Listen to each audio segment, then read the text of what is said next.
and Yossi ben Ezra ish Treda and Yossi ben Yochanan ish Shushan Kibbutz Mehem. They were the head, the Nasi, and the head of the Sanhedrin after Antigonus ish Socho. And so they were like the earliest zugos, the earliest group of two who ran Am Yisrael at the same time. Now, of course, there was a king besides them, but they were in charge of all Jewish law.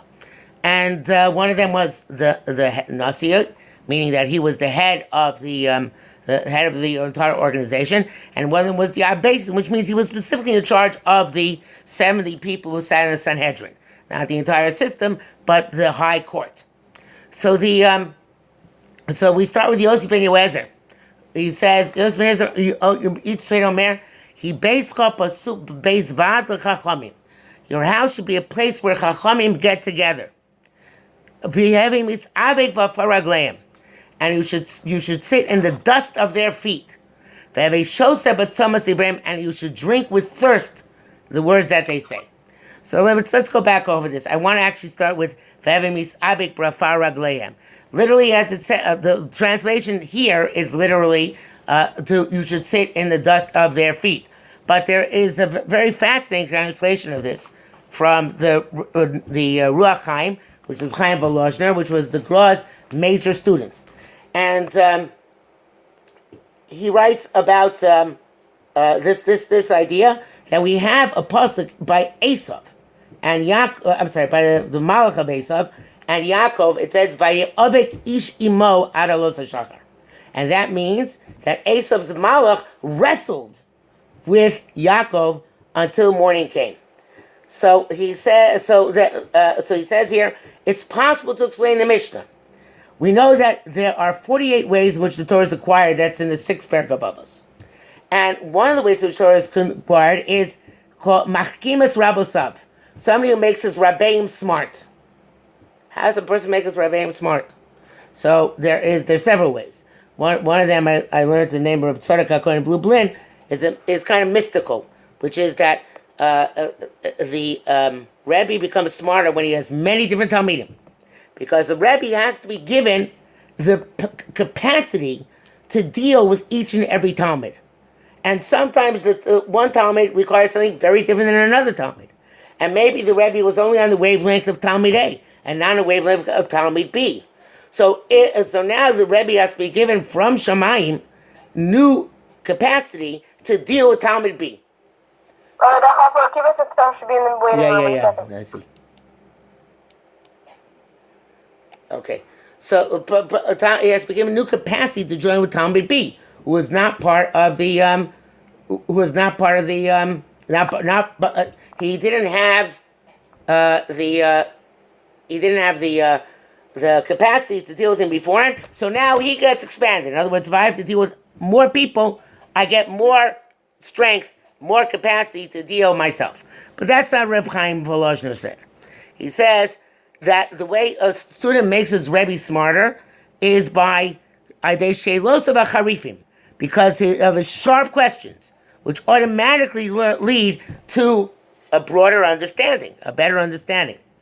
And he says learning is called a battle.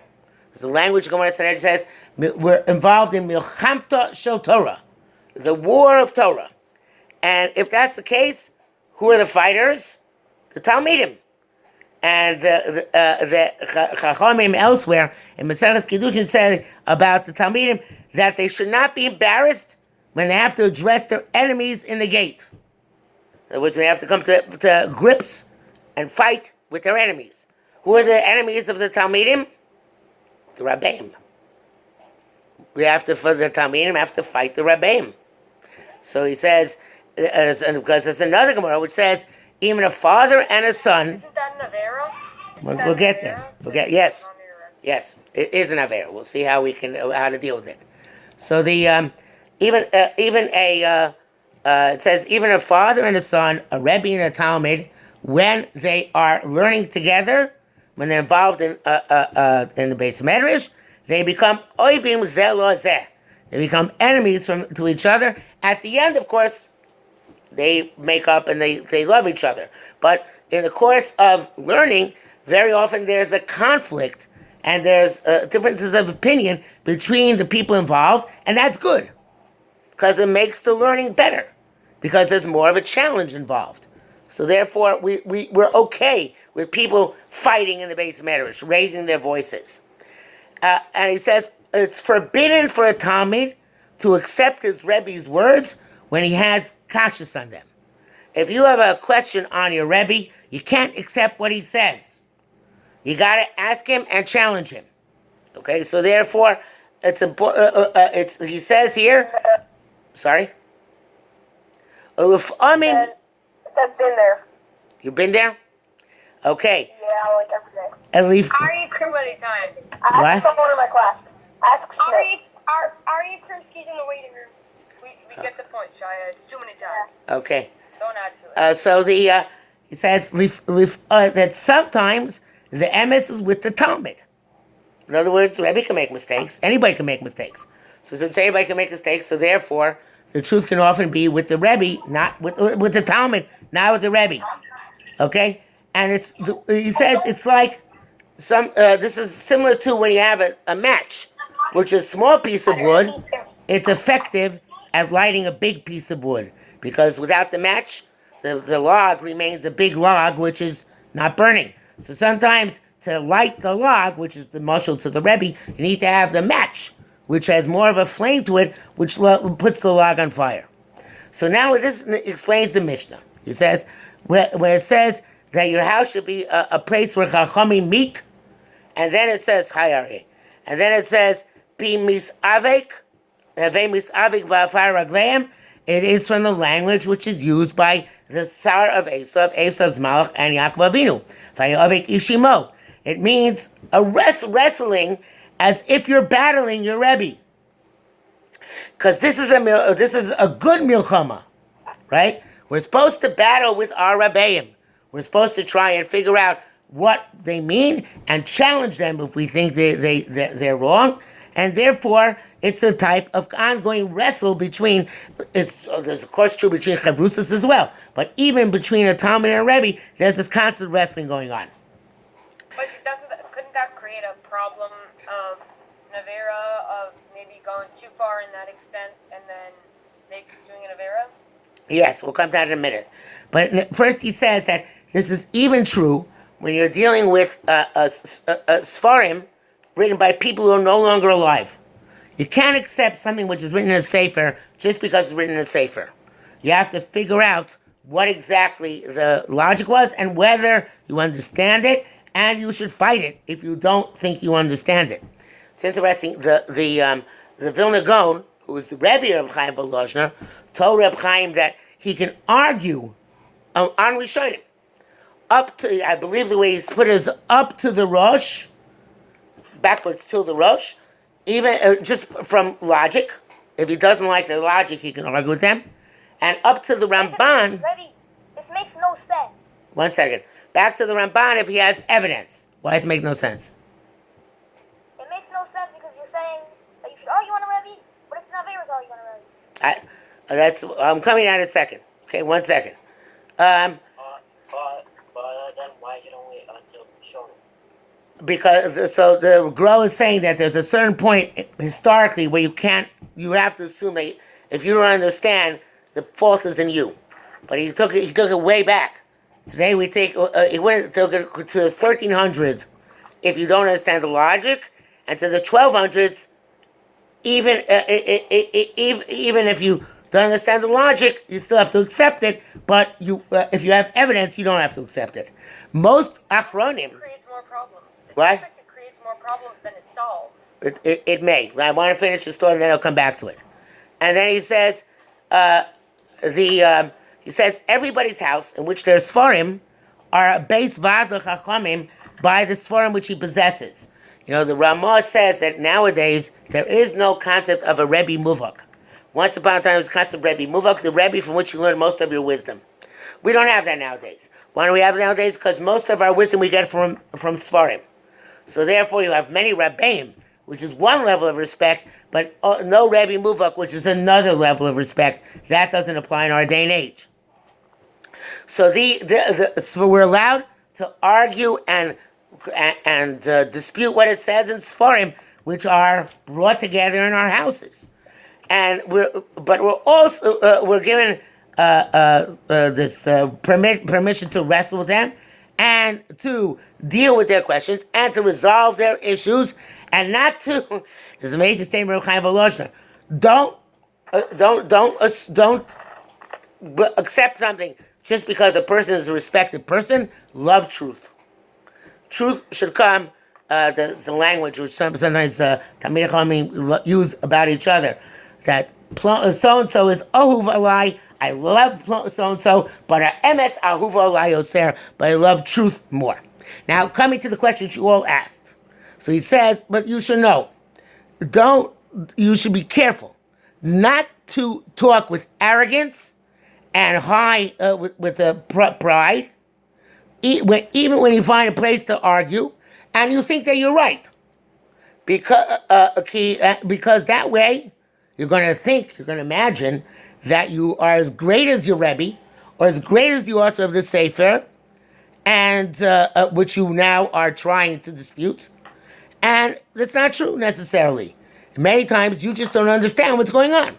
It's not that the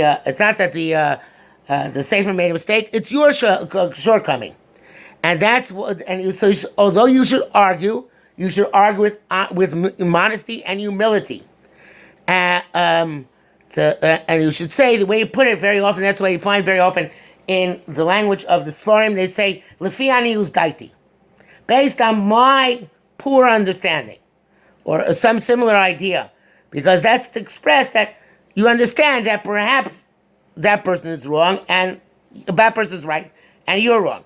And that's what it says here. You should be misavik, but you should be misavik.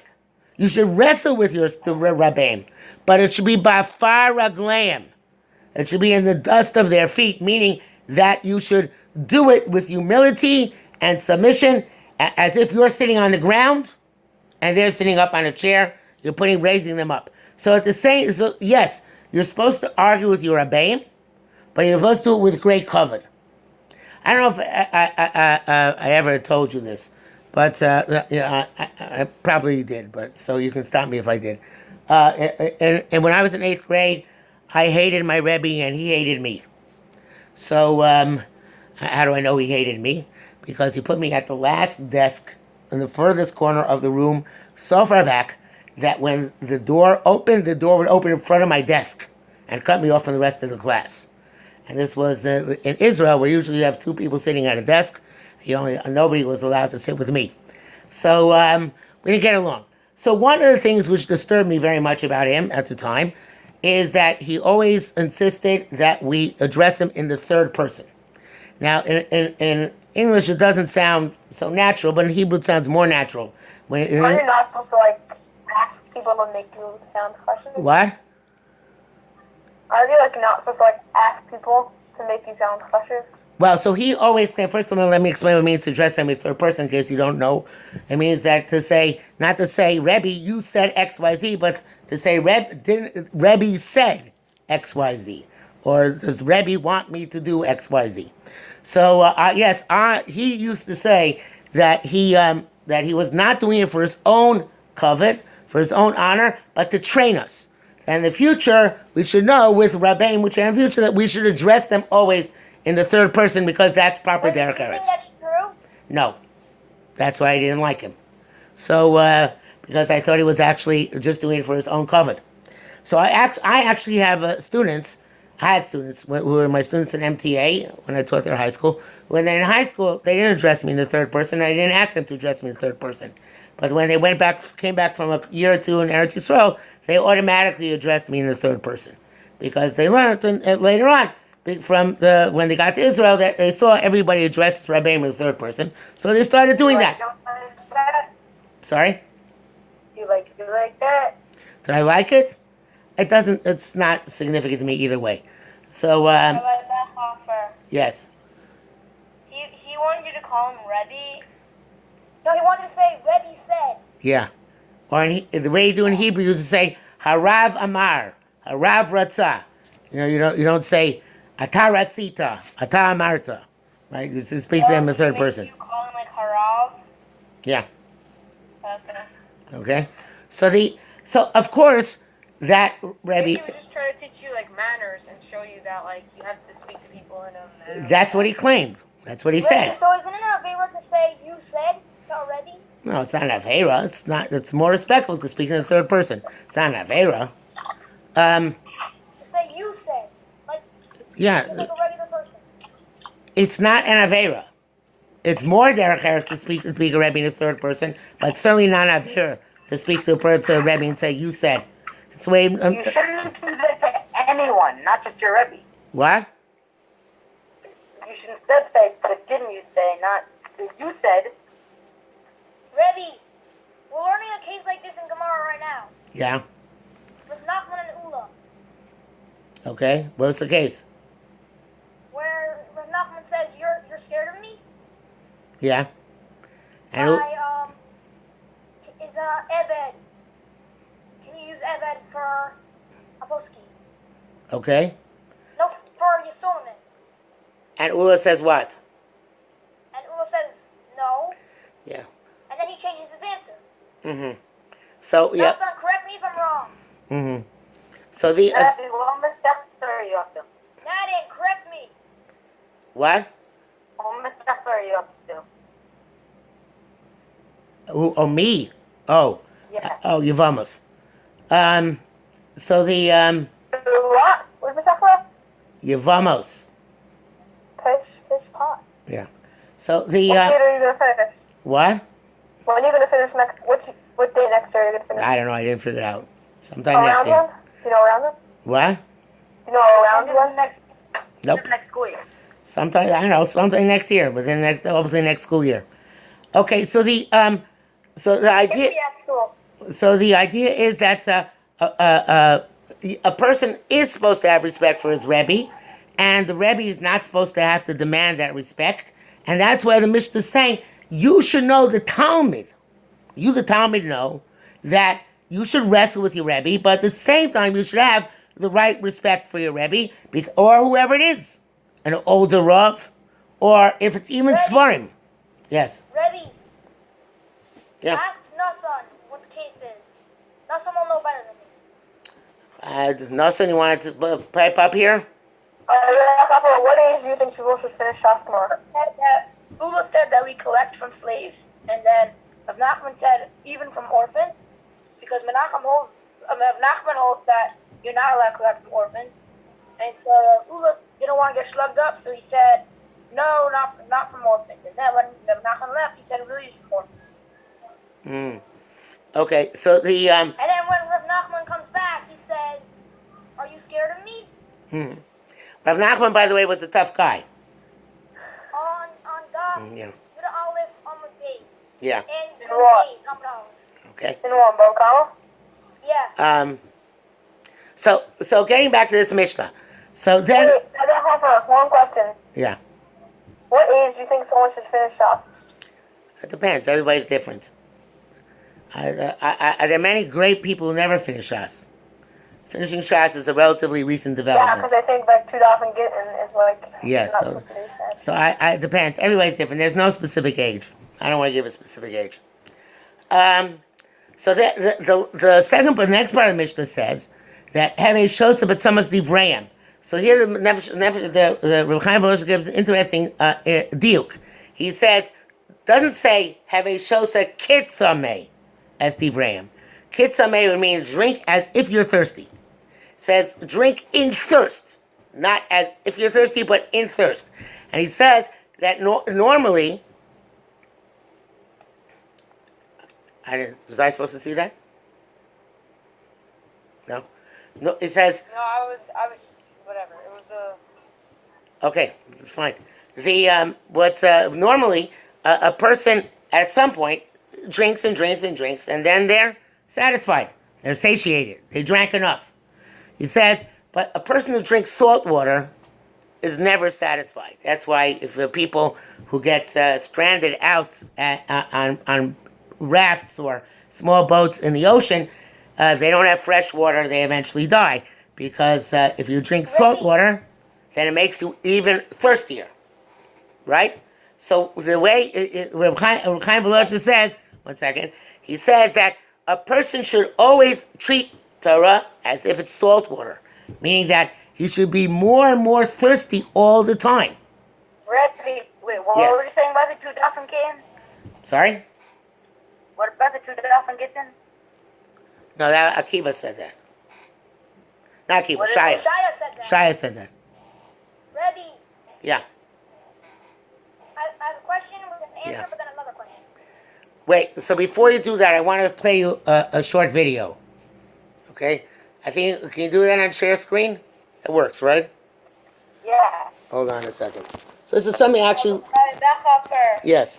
You have to share the audio. Sound. Yeah, you have to share audio. Go to more and hit share computer sound. Okay, one second.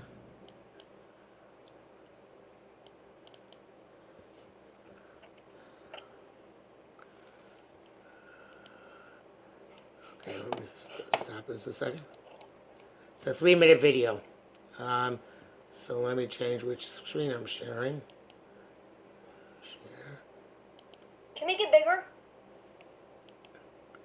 It's pretty big. Just Okay, now what do I have to change? go on the top where it says more, hit more, and then scroll down to and hit share computer Share computer sound. Okay. Okay. Now this is something I just learned about yesterday. I didn't know about this. Listen to this. Can you see it? Hear it? Yeah.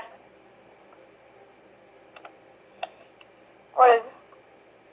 You often hear the famous phrase, you learn something new every day, right? Well, what if I told you that your mind warps new ideas to fit with your older beliefs? Now, don't get me wrong. You are learning new things every day that help shape you as a person. Sometimes you feel confident in these new things you've learned. However, we can't avoid sometimes falling under the Dunning-Kruger effect, a cognitive bias. Not sure what this is? Well, the Dunning-Kruger effect is when people with very little knowledge on a topic tend to significantly overestimate themselves, while more intelligent people underestimate their knowledge. As an example, have you ever walked into a classroom the day of an exam with an unprecedented sense of confidence, despite not having studied a lot the night before? Or perhaps you were just the opposite. You studied all night long, but upon sitting down to take the test, suddenly you feel as if there were things you might have forgotten to review. Late-night talk show host Jimmy Kimmel's Lie Witness News segments further exemplify this. The segment consists of a crew asking random pedestrians questions that have false premises placed in. For example, asking people their opinion on a band that doesn't exist. The lengths to which some people go describing how much they love that band that doesn't really exist is breathtaking. That's just one example of the Dunning-Kruger effect set in motion. It makes sense if you think about it. No one wants to appear clueless about something they claim to enjoy in front of a camera, and the confidence we pull out to make us seem knowledgeable on something we know very little about can be very convincing, even to ourselves. It's easy for our brains to say, I understand this, based on the clutter of meaningless information stored in our head. The connections made in our mind sometimes even manage to fool ourselves into not recognizing our own ignorance. This meaningless information can often consist of misconceptions that we've gained over time. These misconceptions never really leave us, even if we know they're wrong. In fact, we can often bend or outright forget new information to make it fit with previous information. So, how do we recognize and, more importantly, avoid falling into the Dunning-Kruger effect? Well, we should all strive to educate ourselves as much as possible. After all, it isn't a bad thing to learn theories and ideas. Theory will only take you so far, though, and testing things in a controlled environment isn't always possible. This means you won't always be 100% prepared for situations you might think you learned how to deal with. And that's okay. You aren't expected to know everything after just learning the basics. In fact, you're encouraged to keep learning, to keep questioning, and to consider how your own thinking can be flawed or misguided. Coming to terms with the things we don't understand is the first step towards clearing up misunderstandings and learning new things. As Socrates said, true wisdom comes to each of us when we realize how little we understand about life, ourselves, and the world around us. Thank you for watching, and don't forget to subscribe to Psych2Go. Okay. So the that's I think the Dunning-Kruger effect. Anybody ever hear of this before? No. No. No, I haven't heard of this. Never heard of It's it. a fascinating thing. Again, I never heard of it until yesterday. But it reflects two. I 100% have. What? 100% have. You heard about it? 100% have. What was Yeah. that? Yeah. But not about the name itself, but About the idea, right? We'll react to Yeah. that. So, Yeah, I've heard of it. so our Mishnah reflects both aspects. In other words, it's saying that you have to always be willing to admit you don't know, and that means you have to be ba'afar. You have to be willing to be humble. Ready? Yes. Speaking of cover, there's a mitzvah of kibbut of aim. Why is there not a mitzvah specifically for a aim? I mean, you can't do it with kibbut of aim because they're on different levels. Because you have to respect your parents first. But why Right. isn't there a mitzvah for a aim specifically? Yes, Shia. I think this is why. Because it used to be that your Rebbe was like higher than your father, because your father would just send you out to the field, he wouldn't actually take care of you, and your Rebbe would be the one that's actually caring for you. So that's why the Gemara sometimes says if your father ox and your Rebbe's ox are running away, which one should you get your Rebbe's ox, right? Right. So there are two things. First of all, there's Chazal say, "As Hashem lokach tira l'rabos tamid chachamim." The Gemara says that Nachum Ish Gamzu is given a different name in the Gemara there. Nechem Yam Suni was Doresh. Every time it says the word S in the Torah, whenever it says S, the pasuk is trying to teach us something by including the word S. Until There was a class on this. I'm sorry, I'm anxious in class. Yes. Class on this. Until he got to Es Hashem Elokecha Tira, because he said, "Who are you supposed to be afraid of besides the Kodesh Baruch Hu?" So Rabbi Akiva, so he stopped being darshaning the words S. So Rabbi Akiva, his Talmud, came along much later and said, "Es Hashem Elokecha Tira" comes to include Talmidei Chachamim. So you're supposed to be have an awe of a Talmid Chacham, just like you have a awe of a Kodesh Baruch Hu. And Chazal say, "Hey, Mora Rabcha K'Mora Shamayim." The awe of your Rebbe should be like the awe you have for HaKadosh Baruch Hu. Even if your Rebbe doesn't deserve that awe. Because you're going to learn more from a Rebbe if you are in awe of him, and you act that way, even if it's somewhat exaggerated, even if it doesn't precisely reach the level of awe which you give him. It's always good to be in awe of people. You'll learn more from them that way. But certainly from your Rebbe. And Rabbi Metzia says that Avedas Rabo, Avedas Aviv, if something is lost by your father, something lost by a Rebbe, Avedas Rabo Kodemes. You're supposed to first give back the thing which your Rebbe lost. So we see there is a concept of Kavod Tamidei Chachamim. And that's very important, that a person always remain ba'afar in the dirt, not because even the Rebbe needs it, but because otherwise you won't learn. Because you're going to try and bend everything to your previous understanding. You're going to try and convince yourself you already know this. And you're going to be able to tell people how great a band is, even though that band doesn't exist. Because people, if somebody's not humble, they'll always try to cover their lack of knowledge. And they won't ever give in, won't ever concede that they don't know something. So that's point A. And point B is that many people say, okay, I know everything already. I've learned so much. I know. What else do I have to learn? I know this very well already. And of course, that's never true. There's always more to learn. And that's what the end of the Mishnah is saying, that you should drink betzama, you should always be thirsty to learn more. And the quote from Socrates at the end of the video, the Rambam quote said as well. Rambam says that the more you know, the more you realize how little you know. Because if you think you know a lot, that means you haven't seen how much knowledge there is out there. Yes. I once saw an ad, like a class, and it says, like, in this class, we're going to teach you so much to know that you're right, but not too much to know that what you think is right is wrong.